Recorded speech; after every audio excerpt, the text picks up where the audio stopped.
Bismillahirrahmanirrahim. Assalamualaikum warahmatullahi wabarakatuh. Alhamdulillahilladzi ja'ala syahra ramadhana syahral karamah wa farada 'alal muslimina siyamah. Wassalatu wassalamu ala rasulil karamah wal hidayah sayyidina Muhammadin wa ala alihi wa ashabihi wa man tabi'ahum bi ihsani ila yaumil qiyamah. Amma ba'du. Para pemirsa RRN TV yang semoga dirahmati oleh Allah, Rasulullah Shallallahu Alaihi Wasallam pernah bersabda dalam sebuah hadis yang bunyinya, "Ma min hasanatin amilah ibnu Adam illa kutibalahu ashru hasanatin ila sab'ami'ati di'afin." Ma min amalin amilah ibnu Adam, tidaklah ada suatu amal kebajikan apapun, tidaklah ada suatu ibadah apapun, dan tiada ada suatu ketaatan yang anak Adam lakukan kepadaku, melainkan aku akan membalasnya 10 kali lipat, bahkan hingga 700 kali lipat pahalanya. Dalam hadis di atas, Rasulullah SAW ingin menyampaikan sebuah kabar gembira bagi kita, ingin mengabarkan sebuah berita yang sangat menyenangkan bagi hati kita, yang datang langsung dari Allah. Yang mana jika kita melakukan suatu amalan ibadah, jika kita melakukan suatu amalan soleh, bahkan jika kita melakukan suatu ketaatan kepada Allah, maka Allah akan membalasnya 10 kali lipat, bahkan hingga 700 kali lipat. Tentunya hal ini sangat menggembirakan kita sebagai umat muslim dunia ini, yang mana hampir setiap hari kita melakukan amalan soleh, kita menjalankan ketaatan kepada Allah, lalu kita melaksanakan ibadah-ibadah kepadanya. Belum lagi kita tengah memasuki bulan suci Ramadan, yang dimana di bulan ini pintu surga dibuka lebar-lebar bagi orang yang mengharapkannya, lalu pintu neraka ditutup rapat-rapat sehingga tidak ada celah di dalamnya. Belum lagi kita ketika melaksanakan suatu amalan soleh akan dilipat gandakan ganjarannya. Masya Allah.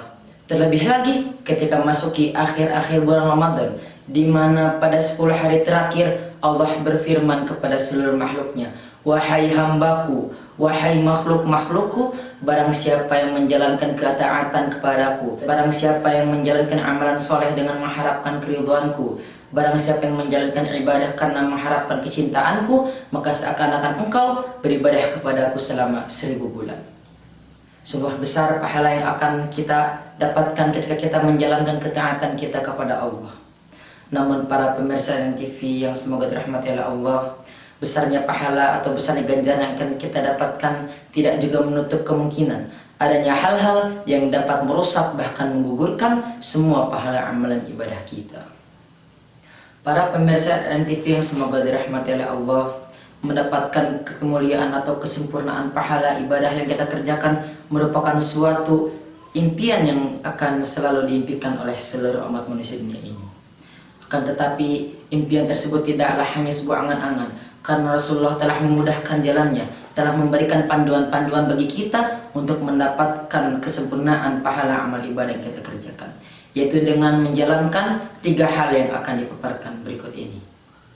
Yang pertama adalah menjaga atau meluruskan niat kita, yaitu menjaga niat kita dari niat-niat kepada beribadah selain Allah, dan meluruskan niat kita hanya untuk beribadah kepadanya dengan sepenuh hati. Bahwasanya Rasulullah SAW pernah bersabda dalam sebuah hadis, "Innamal a'malu binniyat wa innama likulli imri'in ma nawa."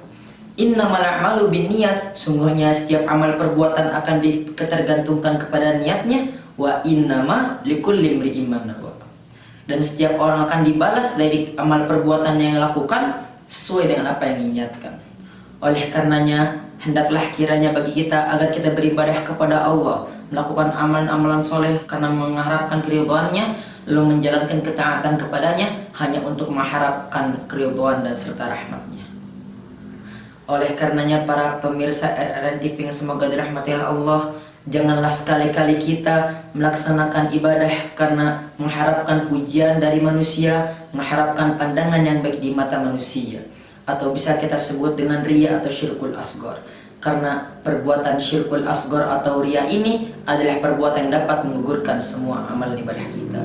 Seperti yang telah difirmankan oleh Allah dalam Quran surat Az-Zumar ayat 65 yang bunyinya, "La in asyrakta la yahbatanna 'amaluka wa la takunanna minal khasirin."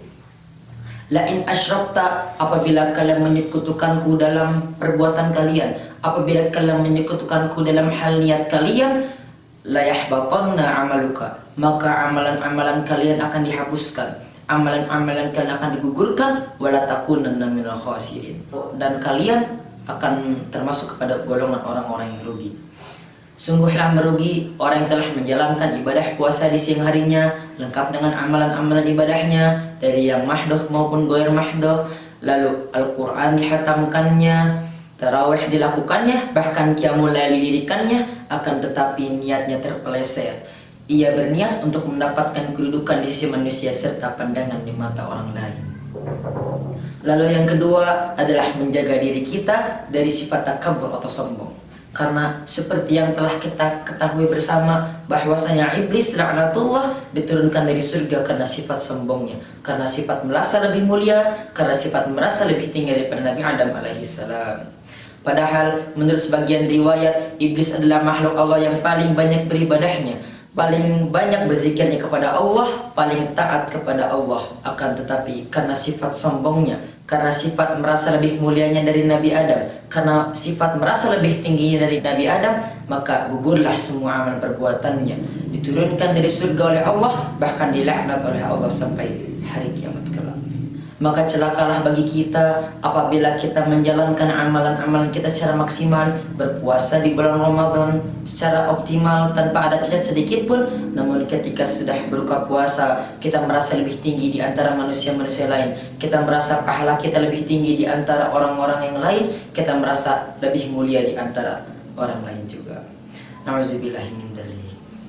Lalu yang ketiga adalah menjaga lisan atau perkataan kita, yaitu menjaga lisan kita dari ucapan-ucapan yang sia-sia, ucapan-ucapan yang tidak bermanfaat, ataupun ucapan-ucapan yang dapat mengundang kemarahan Allah. Karena Allah telah berfirman dalam Quran Surat Al-Baqarah ayat 264 yang berbunyi, Bismillahirrahmanirrahim, Ya ayyuhalladzina amanu la tubtilu shadaqatikum bil manni wal adha. Ya ayyuhalladzina amanu, wahai orang-orang yang mengaku beriman kepadaku, wahai orang-orang yang mengaku beriman kepada rasul-rasulku, wahai orang-orang yang mengaku beriman kepada kitab-kitab yang aku turunkan, la tubtilu shadaqatikum, janganlah kalian menggugurkan sedekah-sedekah kalian, janganlah kalian menggugurkan pahala amal ibadah kalian, janganlah kalian menggugurkan ketaatan-ketaatan kepadaku bil manni wal adha, dengan menyebut-nyebutnya dan menyakiti hati orang lain. Bisa kita simpulkan dari surat Al-Baqarah di atas bahwasanya setiap perkataan buruk dan setiap perkataan yang dapat memunculkan madarat bagi kita adalah perkataan yang dapat menggugurkan amalan ibadah kita. Seperti halnya dusta, ghibah, namimah, fitnah, menggunjing, mencelah, dan yang lainnya. Tidaklah lebih baik bagi kita jika kita mengganti perkataan-perkataan kita yang sia-sia, perkataan-perkataan kita yang tidak berguna menjadi perkataan-perkataan yang dapat mengundang berkah serta mendatangkan pahala dari Allah Subhanahu wa taala. Seperti halnya zikrullah atau berzikir kepada Allah, lalu membaca salawat kepada Nabi besar Muhammad sallallahu alaihi wasallam agar kita mendapatkan syafaatnya di yaumi akhir kelak, atau tilawatul Quran, membaca Al-Quran yang dimana Allah akan mengganjar setiap huruf yang kita baca dengan 10 kebaikan. Itulah sedikitnya cara-cara bagi kita untuk mendapatkan kesempurnaan dalam mendapatkan pahala amalan ibadah kita.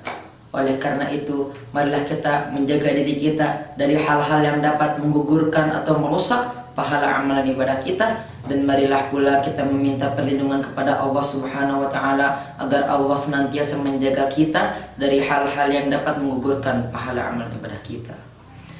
Lalu terakhir, marilah kita berdoa juga kepada Allah, semoga Allah menerima semua amalan ibadah kita, mau yang kecil bahkan yang besar, yang wajib bahkan yang sunnahnya. Mungkin cukup sekian dari saya. Mohon maaf apabila banyak kesalahan dari diri saya. Billahi taufiq wal hidayah. Wassalamualaikum warahmatullahi wabarakatuh.